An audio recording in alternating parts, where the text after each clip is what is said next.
I'm going to give you a set of questions to look for while you're reading that chapter. It's not that you're necessarily going to hand in those questions. We're just going to use those as springboards for discussion.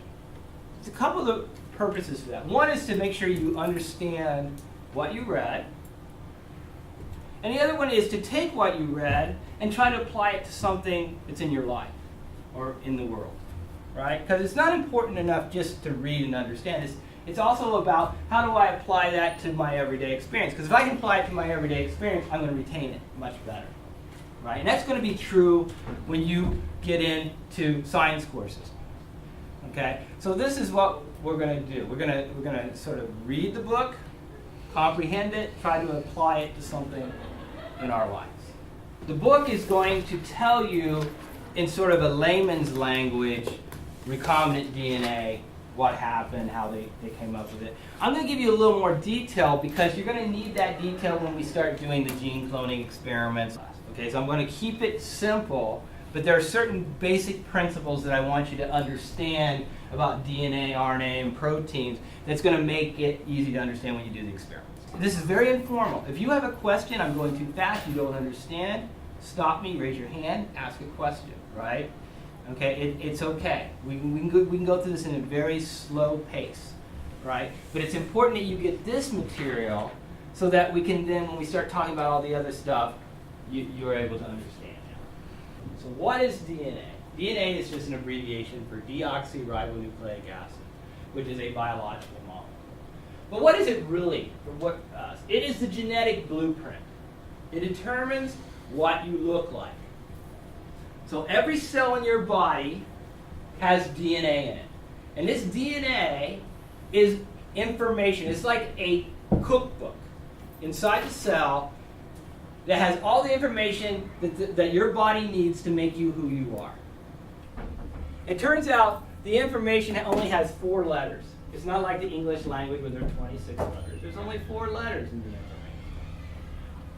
The letters are A, G, C, and T. And they stand for particular beads on a string. And all DNA is it's a long strand of beads that have these letters in different orders. So, I've got the information. I told you, the DNA is just the information, right? It isn't the structure, it's the information to make it. It's the cookbook.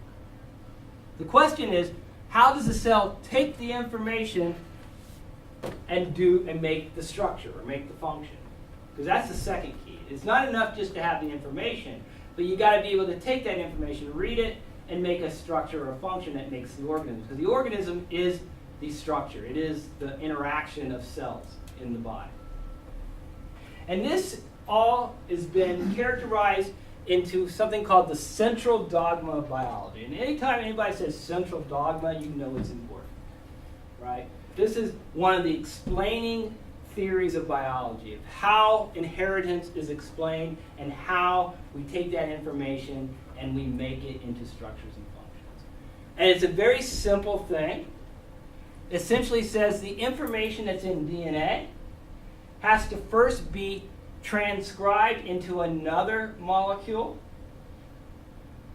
That molecule then is read to make a protein, and that's called translation. So we have an intermediary here called RNA.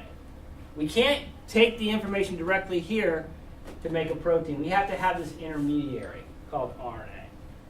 So going from DNA to RNA is called transcription, and then from RNA to protein is called translation.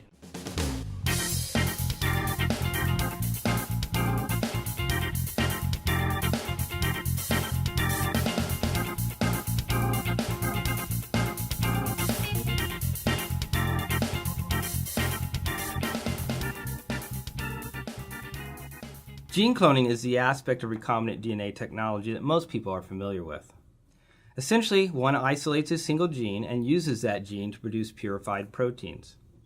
This is one of the underlying aspects of biotechnology companies as they clone genes from different organisms, such as plants and humans, and use them to produce proteins of therapeutic value like human insulin. In one of the experiments the students perform, We use gene cloning to produce and purify a hypothetical protein drug from a plant in the Amazon rainforest. The gene for the protein drug is introduced into bacteria, and the bacteria serves as a factory to produce large quantities of the drug.